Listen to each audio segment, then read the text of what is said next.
talk that we got.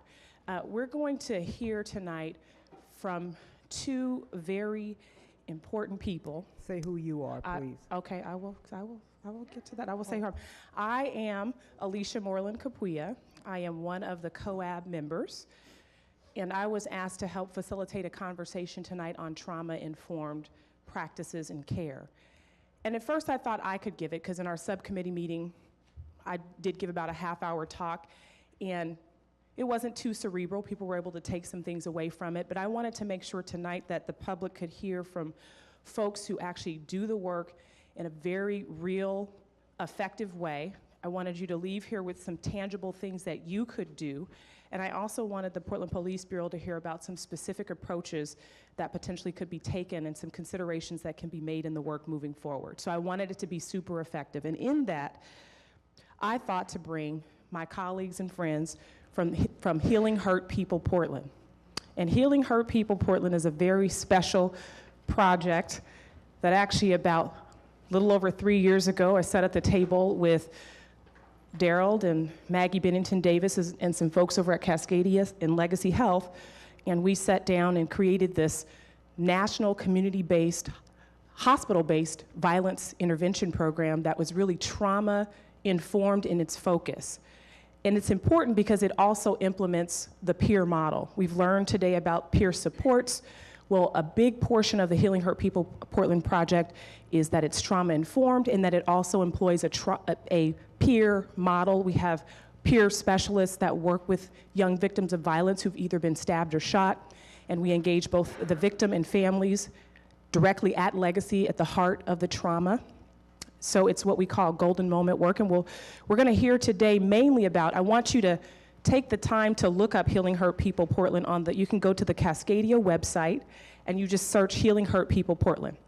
That's not gonna be the focus tonight. The focus tonight is gonna be on the trauma-informed approach that they take. So with that being said, and you'll hear more about that because I don't wanna take away from their presentation, I have three people to introduce to you tonight. One is Josh Lathan. And Josh is a community health worker. He is also a qualified mental health associate, and he does the real hard work working with young men who have been literally traumatized, either stabbed, shot, or beat up, and he meets them right in the hospital, in the emergency room and in the trauma bay. Then we also have with us Cheryl Johnson. I call her Miss Johnson. Miss Johnson has a master's of education. She is a qualified mental health professional, or qualified mental health associate, a QMHA, and also currently in the process of becoming certified as a health worker, which is amazing. And then we have Sister Dr. Sin Kanai, who is a PsyD, a qualified mental health professional, which means that she has a master's, and also a CADC3. Are you a CADC3? Or did I make that up? And an LPC. She's got like A, B, C, D, E, F, G. That's right. And a licensed professional counselor. And really, the only reason I'm going through the credentials is because when we talked about lived experience, there's a wide variety. There are some folks who have lived experience that you will never even know about, and they bring that heart to the work. And so we have to really expand our definition of what lived experience means. And these are folks who are able to do that tonight and also educate you in this area of trauma-informed care. Now, I'm gonna be beaming as a proud mentor and friend over there on the other side of the room, but they've got me a call a friend card away if they need me right across the way. So if you can all please join me in welcoming this fantastic crew of folks who are gonna talk with you today about trauma-informed care, I appreciate it. Thank you. Good evening, everyone. Before I delve into the presentation, I would just like to make a request of everyone that you send some positive energy and some positive thoughts.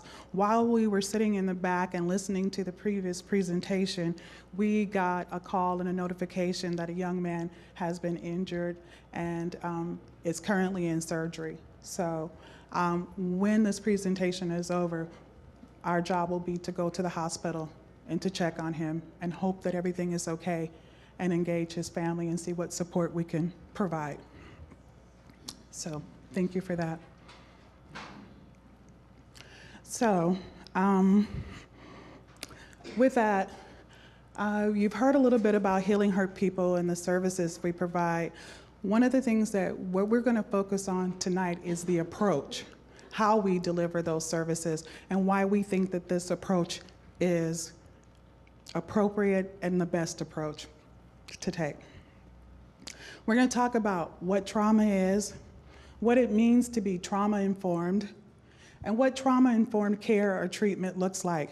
But the bulk of our presentation tonight will focus on adverse childhood experiences. Many of you may know that commonly by the acronym ACEs. Helping clients to understand their trauma score and understand their ACE scores helps to promote their own healing, but also helps to facilitate resilience in their families. So, what is trauma? Trauma results from an event, a single event possibly, or even a series of events or a set of circumstances. And as we well know, we're most familiar with physical trauma, such as we described that we'll be dealing with later on this evening, that physical trauma from a physical injury. But it's also emotional and can be harmful and threatening, but very important is the lasting adverse effects. And those effects could be things like long-term, like emotional imbalance. In addition to that, flashbacks. There's just a wide range of trauma symptoms. But the thing is that it's overwhelming. People have difficulty dealing with these. And for some people, we know that when we have a tragic situation happens, that there's some symptoms that are normal, but being overwhelmed by those is what causes the long-term adverse reactions that make it impossible or challenging for people to move forward with their lives. Trauma can occur over a lifespan, and as we said, it can be a single critical incident, it can be chronic or cumulative experience. And we're taking a look at what you're seeing now is just a variety of the type of traumas that people experience. Some they experience as individual trauma, some family trauma, but there's trauma that happens to people as a community. And some of that might be the historical trauma that has happened to various communities that we rarely deal with. We rarely deal with some of the cultural and historical traumas that people experience. For example, racism. There's also the trauma that happens from a natural disaster, school violence. We're experiencing these at all ages, and it's happening more and more. Do you mean like intergenerational trauma? There's the intergenerational trauma that happens through families as well. Okay. Go ahead. So what does it mean to be trauma-informed? To be trauma-informed means viewing trauma through an ecological and cultural lenses. A cultural lens, recognizing that the context plays a significant role in how people perceive trauma. You know, they don't always act the way we expect them to act when they come to care. They don't always look like we expect them to look. And thinking about the presentation we heard earlier, they have visions, they have a whole range of symptoms that makes it challenging. So this is what it looks like, and wanting to be trauma-informed, we have to look at everything that has happened to a person and not just how they present at that particular time. So there are 6 trauma-informed principles, and you'll notice at the top of that list is safety. Ensuring the physical and emotional safety of consumers, customers, clients, but also the safety of our staff, because it takes its toll on those that are providing services, and we can experience vicarious trauma. So safety is at number 1. Trustworthiness. That's huge, because as it relates to our program, many of the young men that are injured, they're victims of a crime. And so when we go to the hospital, there's lots of people around the room. There's the police officers the detectives that are investigating. There's us. There's a whole range of medical staff, everyone wanting to know what happened. And so it's very important. One of the first things that we do is we have to establish ourselves to say, we're not law enforcement. We have to establish the trust. A lot of people that have experienced trauma, they're really leery of authority figures. So being trauma-informed is very important in that establishing trust. And you've heard a lot about peer support. It is really valuable to engage with someone that can relate to your experience. It's important to have someone that understands and can address you and meet you where you are. So, choice, collaboration, empowerment, these next three principles, they are about giving people respect. They're about allowing clients, customers, victims to have a voice.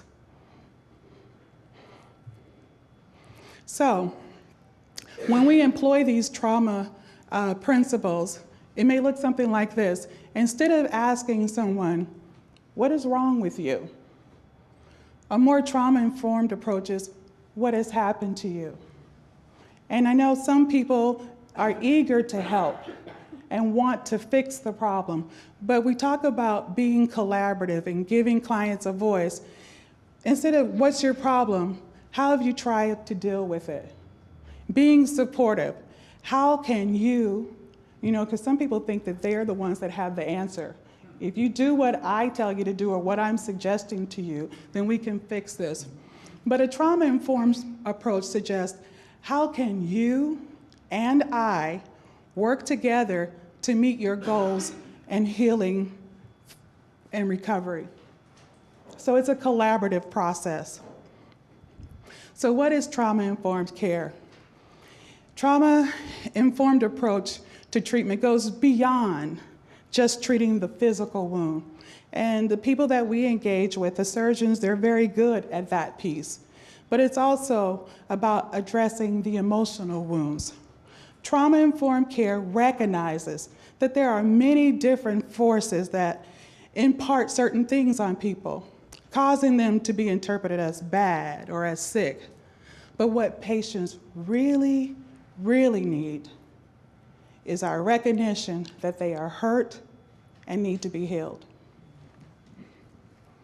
So why is trauma-informed care important? It's important because when we adapt the trauma principles, it causes a shift to happen in our attitude. It causes a shift to happen in our practices. It changes the environment in which we provide services. It makes us consider what's important to the client or to the patient or to the victim, that they have strengths and that we value them. It sets us up to have trusting relationships, helpful relationships. So as we get ready to segue into the next part of the presentation, I want to share this, that studies show that 77% of patients who suffer physical injuries resulting from interpersonal violence have full-blown PTSD. And half of those, that same population has experienced adverse childhood experiences. So we want to look at those because it's these adverse childhood experiences that have implications for adulthood.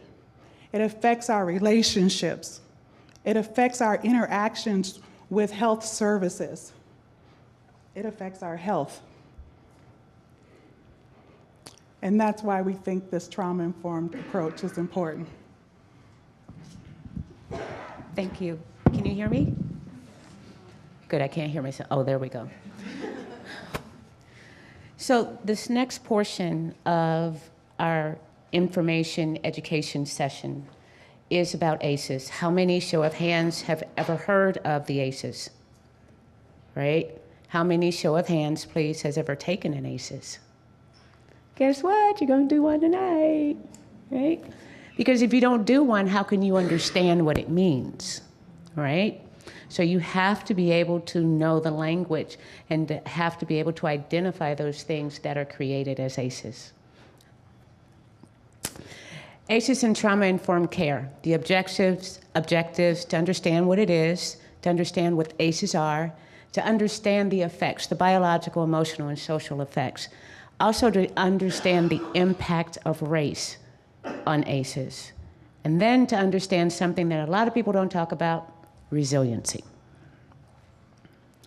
So the ACEs was created by these wonderful practitioners, both MDs. Dr. Folletti at Kaiser, he's the smiling, handsome guy on the left, out in San Diego, showing the tan off. And then there's Dr. Anda at CDC in Georgia.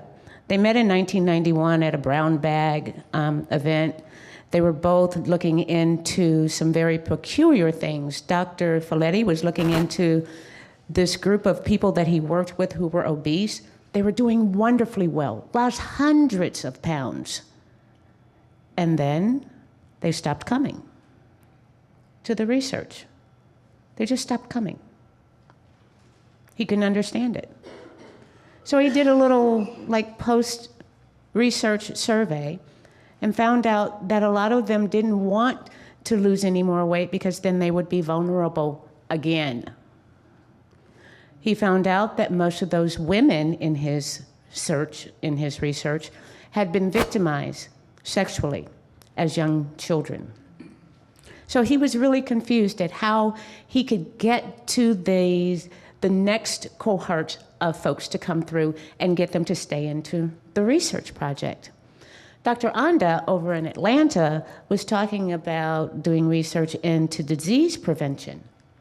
Why is it that people know that smoking will give you cancer, COPD, will kill you, make you terminally ill, but you still have this emotional connection to cigarettes? You won't stop smoking. So the two of them got together and did some brainstorming and that kind of stuff, and then in the years 1995 to 1997, they created the ACEs, and then they applied the ACEs to assess childhood exposure to multiple types of abuse, and then to assess an array of high priority health and social problems from adolescent to adulthood. So they wanted to find out why people had decided as adults that it's better for me to be obese and continue smoking and continue drinking and have high-risk behaviors than it is for me to stop those high-risk behaviors. They wanted to find out why in adolescence people decided that, okay, so I'm 17 years old, now I can really start drinking, I don't have to sneak it anymore. And at the age of 35, when unfortunately they have a fatty liver because they've been drinking a fifth of liquor every day, they're still gonna continue that. What has happened to these people that has made them so emotionally attached to their habits? So they took 17,000 participants.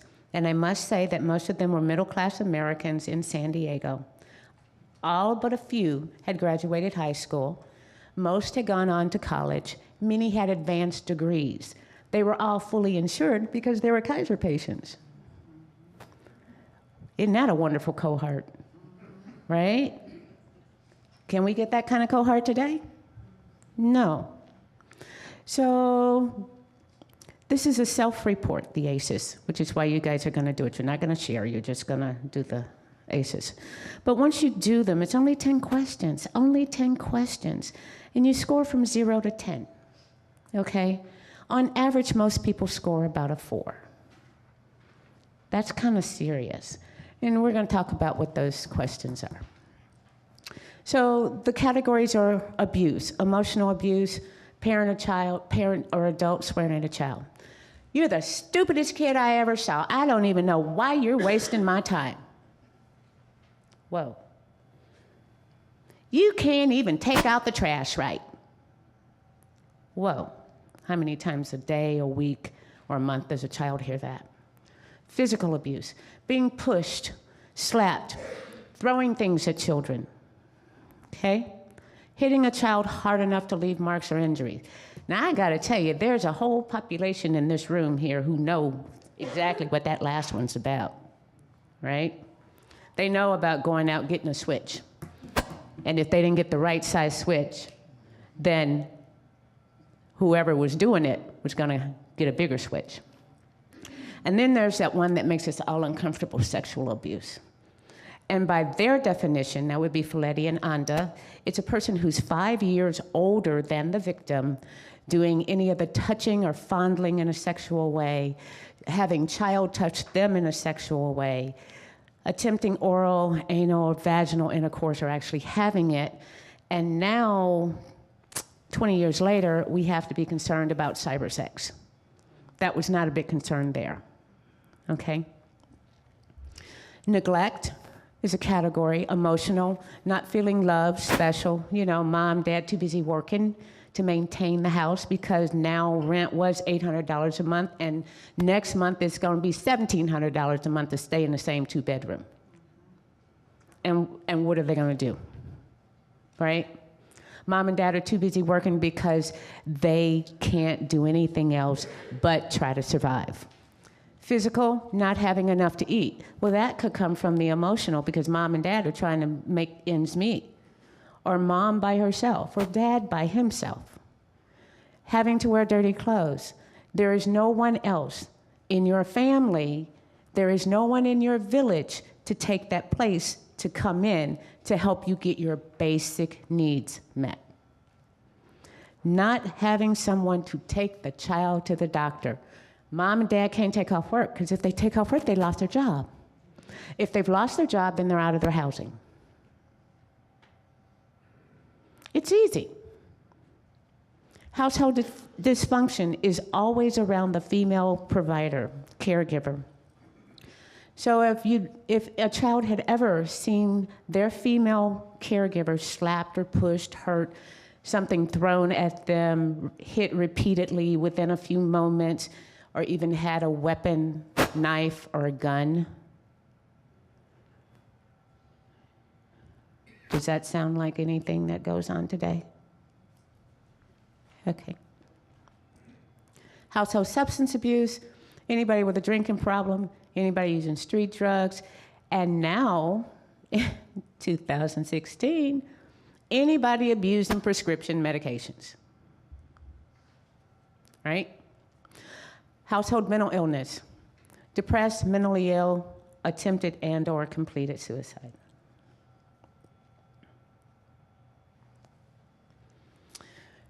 Parental separation or divorce. Now, this is one that has, a lot of people going, really? 1995 to 1997, the median age of participant was 57 years old. So that meant they grew up in the 40s, right? So in the 40s, it was one of those societal taboos to be divorced. So if your parents are divorced, it means that your mother was out doing things that she wasn't supposed to be doing, and now you've brought shame on the family. Well, now it's more cultural. In those who identify as white, it's quite common to get married, divorced, remarried, and divorced, and remarried, and you may marry the same person on number 3 that you did in number 1, right? For those who identify as Native American, that's not okay.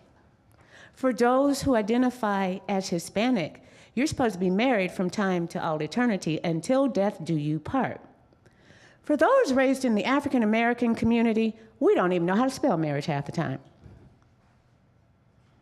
So there is no divorce or separation because mom and dad weren't together to begin with. So we have to look at things in a social context. Yes? Incarcerated member of household. Yes, even in 1995, 1997, there were people whose family members were incarcerated.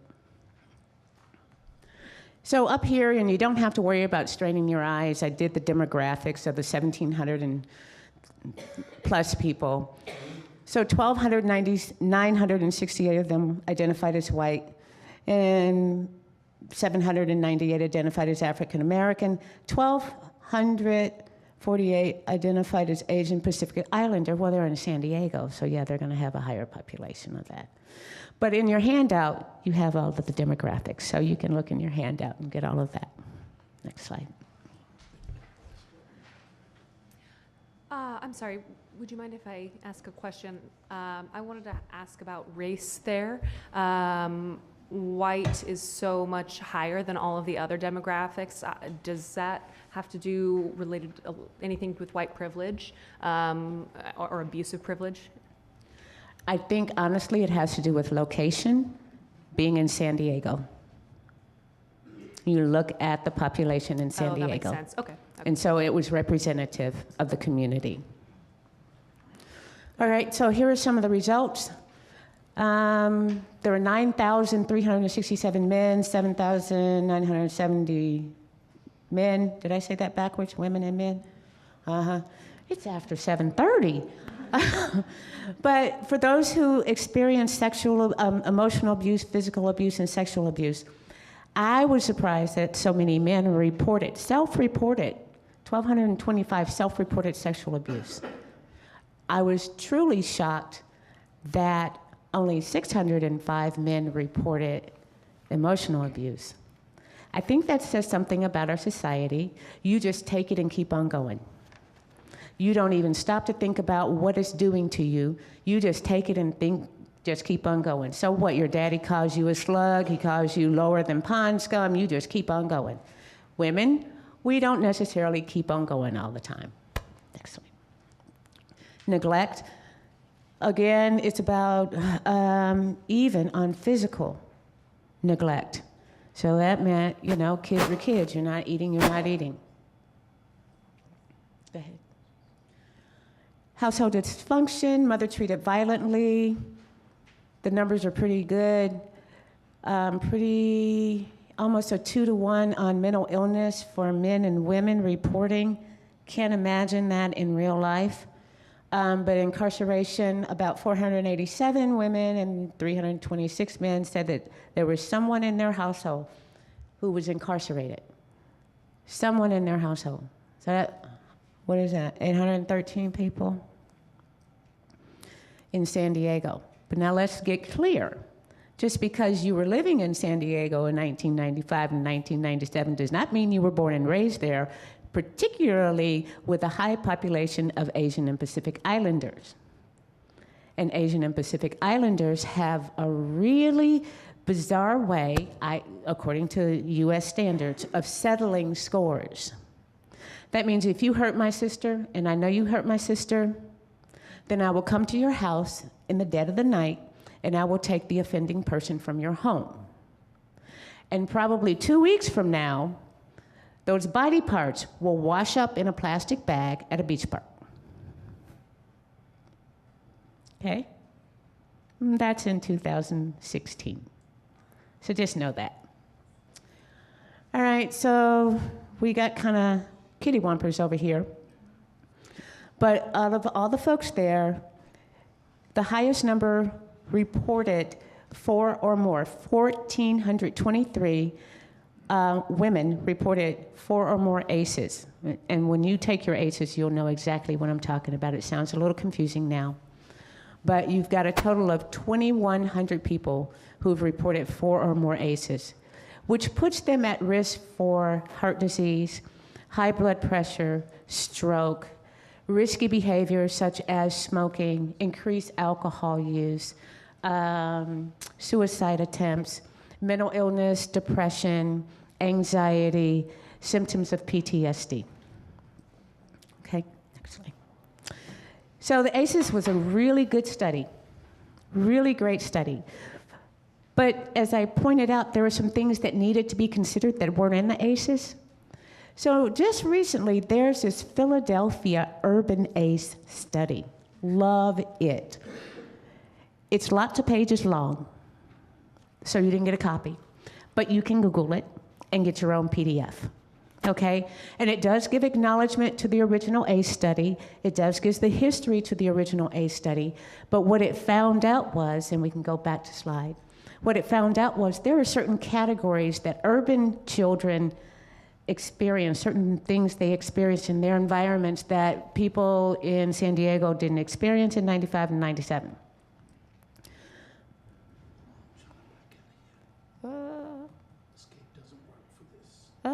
No, you go up to the top and minimize. Go up to the top, top bar. There you go. Okay. Right. So the ACE study is actually a collaborative effort that was kind of spearheaded by the Institute for Family Services, next, okay, for Safe Families. And they wanted to implement and acknowledge the experiences of kids that lived in urban settings. So here's some survey methods for those who are really into it. The original ACE study did 17,000 folks. The Philadelphia study did 1,700 folks. Okay, so a much smaller sampling in a very short period. They did it in a year. And the respondents were 18 years or older. And it was done not the way they did the original ACE study. You come on into the research lab and we're going to talk about this stuff. They did it over the telephone. Cell phones and landlines. My, how times have changed for research, right? So the original conventional ACEs are on the left. We've already gone over them. And then the expanded ones, witnessing violence, living in an unsafe neighborhood, experiencing racism, bullying,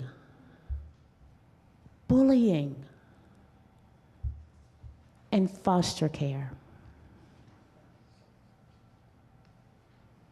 Urban kids get that a lot. I'm not saying rural kids don't get it. I'm not saying those are not factors for rural kids or suburban kids, especially the bullying. I'm not saying that. But there are certainly risk factors that happen quite often in the urban setting.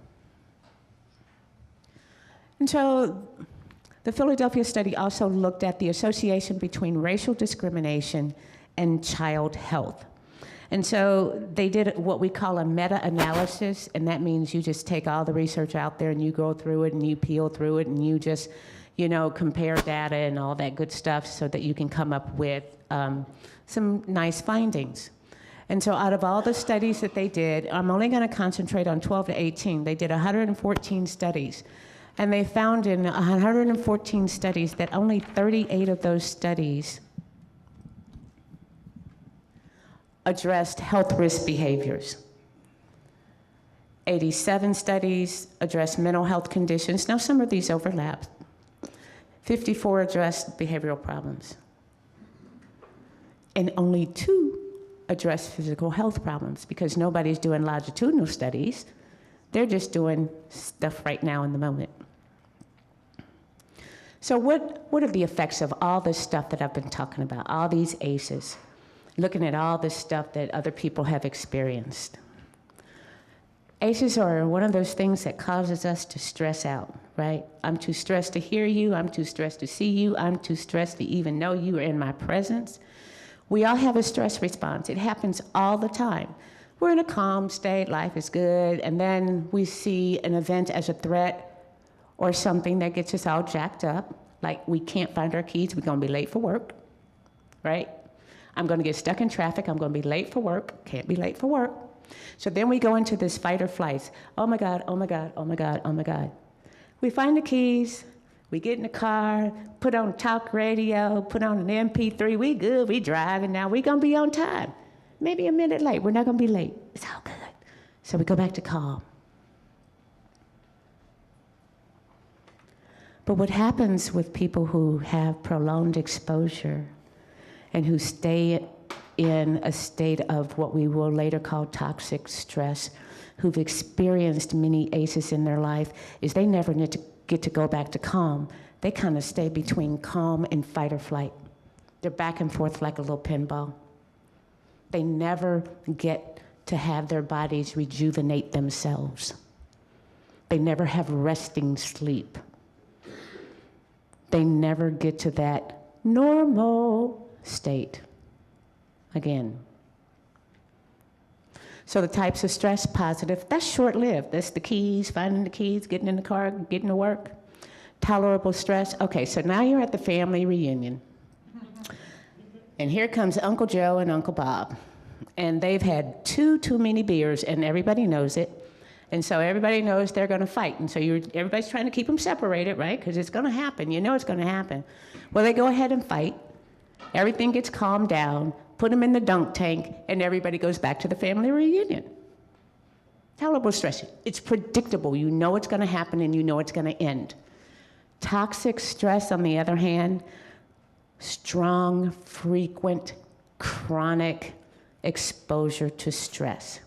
Day in, day out. That's when you're stuck between calm and fight or flight, calm and fight or flight. That's the deadly stuff. That's the stuff that gets us. That's the stuff that we have to go find antioxidants for because we've got free radicals running around in our bodies because we can never get back to relaxed state, to let our bodies heal, to let our minds heal. Oh yeah, and we got souls too. They just don't ever heal with that toxic stress. Implications, neurobiological development. For kids who are exposed to toxic stress, their brains don't develop the way they should be.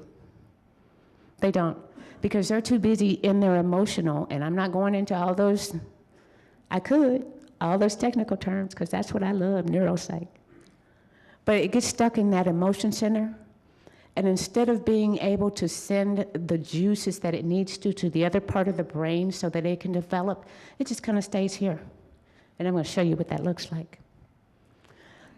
Long-term effects, brain functions, body systems. I already talked about that stuff. Stability in relationships. Cheryl talked about that. Homelessness. We talked about that too. Performance at work, because you can't concentrate. And your mental health. So here we go. The brain on the left. I love this. This is an old CDC thing. I used this way back when. Old CDC. On the left, you see the temporal lobes. And so that's where you have some nice functioning. It's related to executive functioning, where you can make good decisions, you can be relaxed, and you can go on about your day and be a normal human being. Those are developed nicely. The one on the right, what do you see? Huge gaps. Toxic, chronic stress, ACEs, trauma, not handled with trauma-informed care. So do you expect the person with the brain on the right to be able to recite the Gettysburg Address?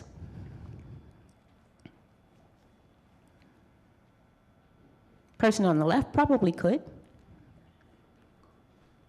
Do you expect the person on the right to be able to give you complex, abstract answers to questions? But see, here's the thing. We can wear the hard hat to show stuff that we know, but we don't have anything to say, hey, my brain didn't grow the way it was supposed to grow because I was exposed to toxic stress. We don't have anything to signal that. Okay. Emotional effects, just talked about those.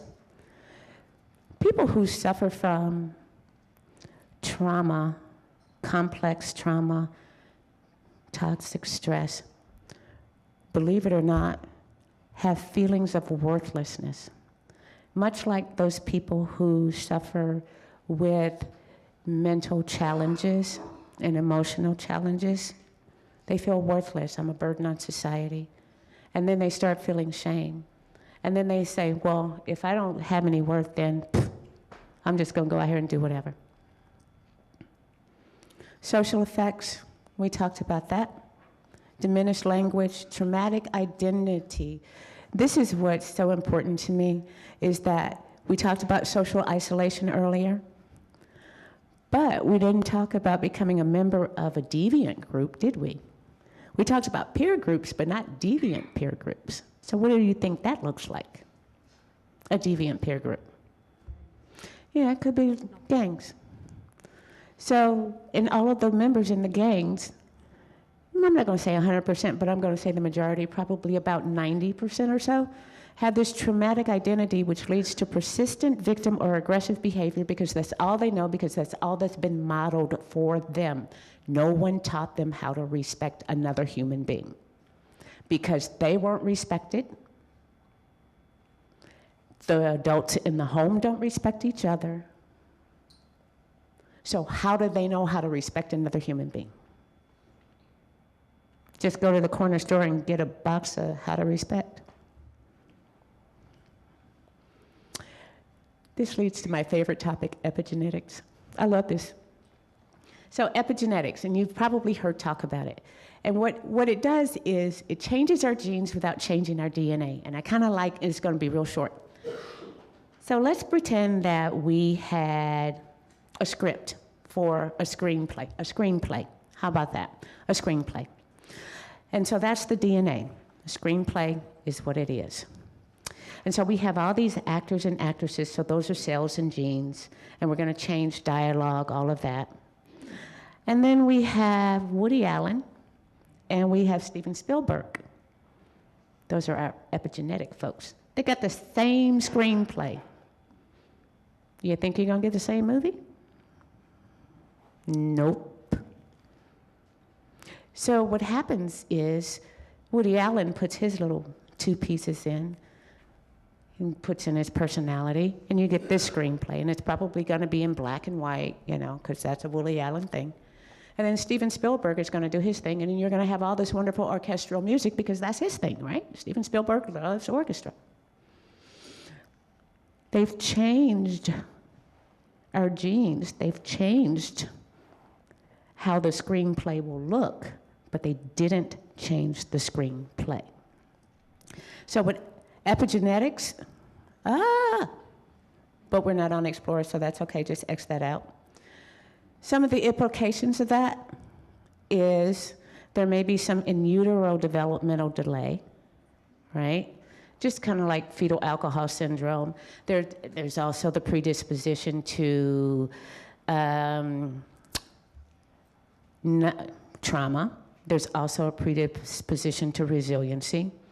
There's also this idea that it's, like I said earlier, responsible for the body's inability to heal, not take care of all those free radicals running around. And most often, this is a similar, likened to cancer and Alzheimer's, because it reduces our plasticity when we have too much or not enough. And cancer, of course, we know is just all kinds of stuff going crazy and replicating at a rapid pace, right? Okay, enough about that. Your turn. I told you were going to take one of these, and I meant it. So what you're going to find in front of you, Cheryl, can you help me pass those out? And just put clumps down. The ACEs, 10 questions, that's it. Thank you so much for that presentation. It was so fascinating. I was just wondering if you could tell me more about what the difference is between, or when you know a person who has experienced PTSD, that person is hardwired then to that, that they kick into that fight or flight behavior because that's built in, it's hardwired in them. So if you could tell me, how is that healthy and how is that not healthy? If you could expand on that. You know what, it's one of those case-by-case things, and I'm not trying to avoid your answer, your question. It depends on resiliency, which we'll talk about after the ACEs. We all have resiliency. However, you, Philip, may have 6 cups of resiliency, where V, sitting next to you, only has 4 cups of resiliency. When you arrive at the same stressor, you use less of your reserve than V does. Does that make sense? Good point. Yeah, absolutely. Thank you. Okay. Yes, V. Thank you for the presentation. I appreciate it. You have fight or flight in there, and I just wanted to ask about, my understanding, there's also nature-nurture responses too, that I've heard of. And I guess a lot of times people think that, all mentally ill people react out with fighting. And I don't think that that's always true. And especially for women, they're more often to go to the nurture Right. program Right. as a way of, as a matter of resiliency or dealing and coping with the current stressor or fight or whatever you want to call it. Right. You're exactly right. Women tend to withdraw. We withdraw and we find something that we want to take care of. We go water the plants, we go sweep the floor, we go pick up the neighbor's dog if we don't have a dog. Right? That's what we do. We go call the neighbor and say, hey, can I buy you a cup of coffee? It's just too much. Yes. I know you're going to get some resiliency, but I guess I just wanted to put out there before we take this that, you know, what you covered is the sort of medical side of it, right? The way that we change, right, at an epigenetic level, the way our brains change. And I think it's important to remember that there is neuroplasticity and there is that ability to learn how to calm and how to get back to a place where you have different reactions to stress beyond fight, flight, or freeze. Because sometimes when we split it up and we do the ACEs part, it gets really heavy. It does. Right? It really does. And for people who see themselves reflected with 4 or more, it can feel very pathologizing without the second piece. So just Right. to kind of underscore that you're going to get to that second piece where healing happens. It does. So what I'd like for you all to do is just kind of go through and do your ACEs. It's only going to take like 2 minutes. Just go ahead and score your ACEs. Okay? If you've done so, go ahead and raise your hand. Just 60 seconds. Okay. All right, so a lot of people have already done so. It's really quick, 10 questions, right? I don't want to know your score. If you want to share your score with anyone next to you, in front of you, behind you, that's your business. I don't want to know. I want you to know your score. And I want you to know that even whatever background you've come from, nobody gets through this life unscathed. None of us. Yes, ma'am. I have a question about PTSD. Last week, or last meeting, Dr. Watson talked about PTSD, and she said that later on it could show up 6 or 7 months later. How can PTSD show up, and how does somebody deal with it?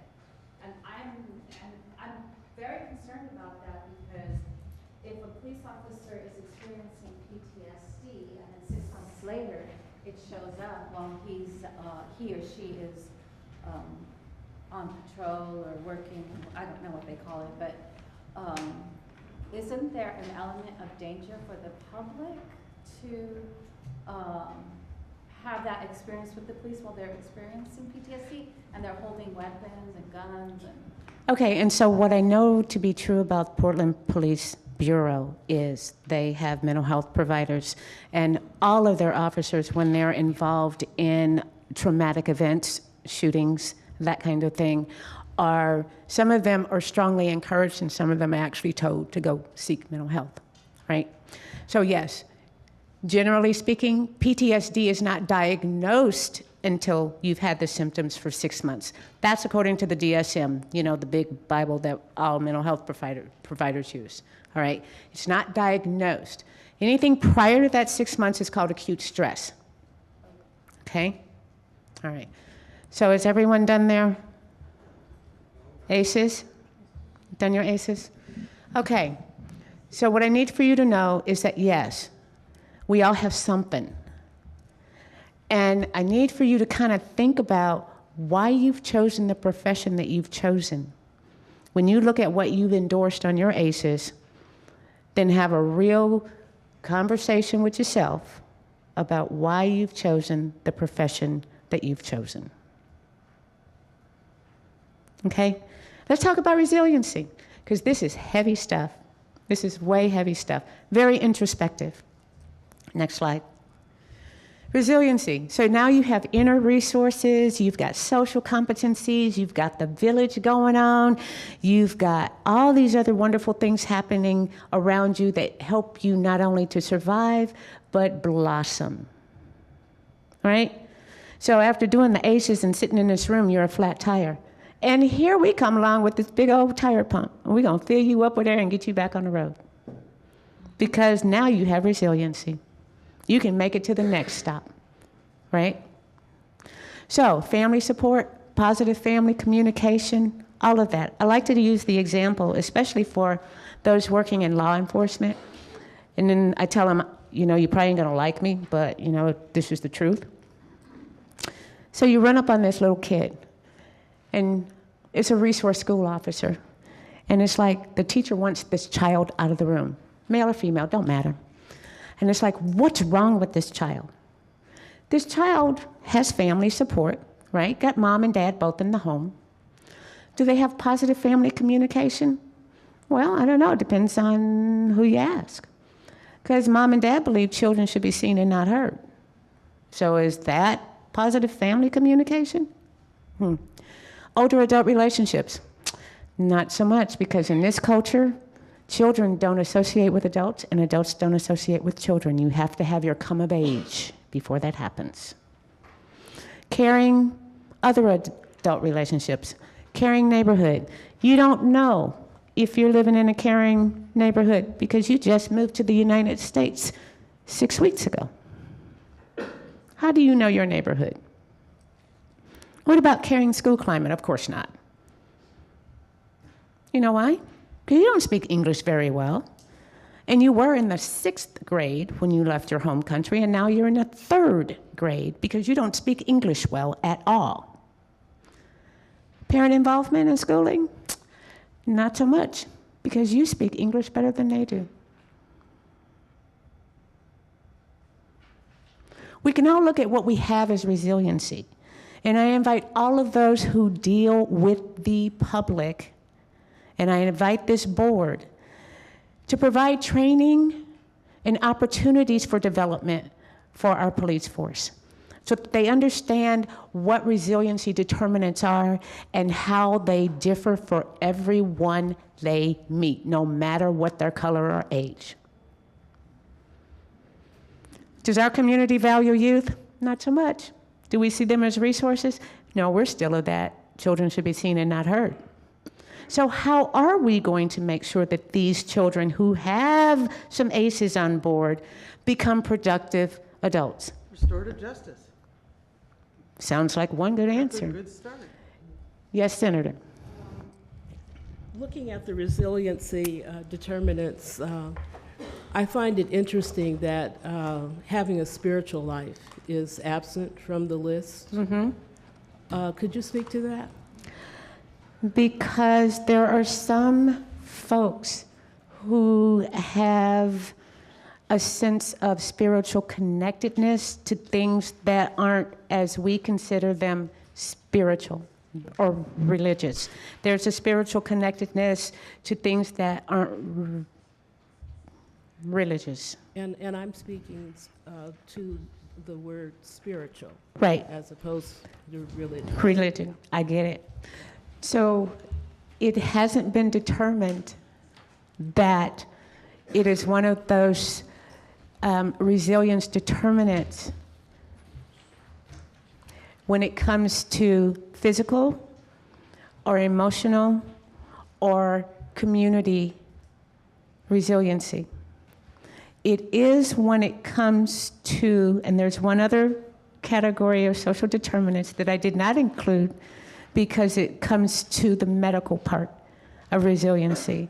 And I don't know why the spiritual resiliency, that spiritual determinant, is more important in medical than it would be in any of these other fields. But unfortunately, that's where it falls out. That's fascinating I know. and troubling. Okay. So now what you folks should have in front of you is the resiliency questionnaire. And I invite you, it's coming if you don't have it, and I invite you to look at it and see what all your little resilient factors are. I also invite you to take these with you when you leave tonight and use them to open conversation. Open conversation about how, with this information, you can change your community. How with this information and the conversations that you can have, there will be no need for a COAB. How with this information and conversation, we can actually start maybe not singing Kumbaya, but we can sing Kumbah. Right? I want to thank you for your time. Thank you. And before you, can I just say one thing? I want to thank you, Cheryl, Josh, and Sin, for coming tonight and for doing such a fantastic job of outlining trauma and trauma-informed care and explaining the adverse childhood experiences. And I wanted to take a small attempt at trying to sort of summarize and tie up some loose ends, because when we were asked to do this presentation, it was really about the relationship between trauma and mental health. And I feel like there was something needed. We needed to all understand it, where sort of we all converge. What are our commonalities? What are the things that we all share? Not what's different, but what everyone in this room can relate to. And the one thing that everyone in this room can relate to, whether we want to publicly admit it or not, is that we've all experienced in some form or another trauma. And that trauma, the reason we wanted to give the presentation today is that trauma doesn't happen in a vacuum or in isolation. It impacts us in different ways. And that trauma manifests itself in different ways. And perhaps if we all had a better understanding of what trauma is, the impact it has on us personally, then the impact that it can have on systems, the impact it can have on organizations, that we can then start the conversation of moving to a greater sense of basic humanity. Because we are now dealing with what unifies us. We are now at a place where we can understand what it's like to be hurt. We are now understanding what it's like to be on a collective journey for healing, and it changes effectively and fundamentally changes the way that we engage one another, whether I am a mother to a son, whether or not I'm a police officer working with someone in the community, whether I'm a COAB member working collectively in the community with police officers partnering for effective change. So I really hope that we can take from the message today that this is really about the thing that unifies us, that at the points where we can converge for effective change, because we're all impacted by it. And we should all be concerned with our collective and individual mental health.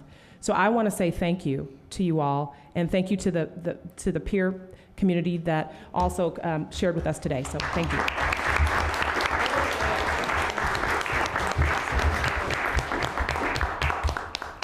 Thank you so much. Any last minute details? Yes, Ime. I can't hear you.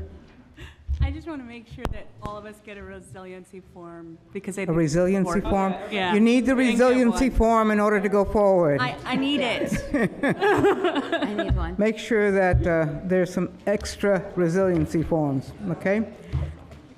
Anything else? Meeting is adjourned. Oh, Nancy? Would you stand? Wait. Okay, hold on one second. Hold on, please. The meeting is not quite adjourned. Please. Nancy? Excuse me, please. Someone has the floor. Just use this mic. Here. You can even sit down. Thank you. There was a sweep downtown today of homeless people that had finally found a place to rest. And it was quite a few police officers. It was park rangers, and it was, I believe, a sheriff also. And we were there to make sure that certain things were handled with a balanced treatment rather than scaring these people more than they're already fully traumatized with their lifestyle. And we did do some filming, but it was a range of different reactions amongst the officers that we talked to. And so I'm just wondering if we can do better on training when they're called upon in these situations, because it's my understanding that somehow there was a court case that sweeps weren't being allowed, and I couldn't get an answer whether that's the case or not. And I'd really like to know that. Okay, we'll see if we can have that answer for you by the next meeting. Okay? Meeting's adjourned.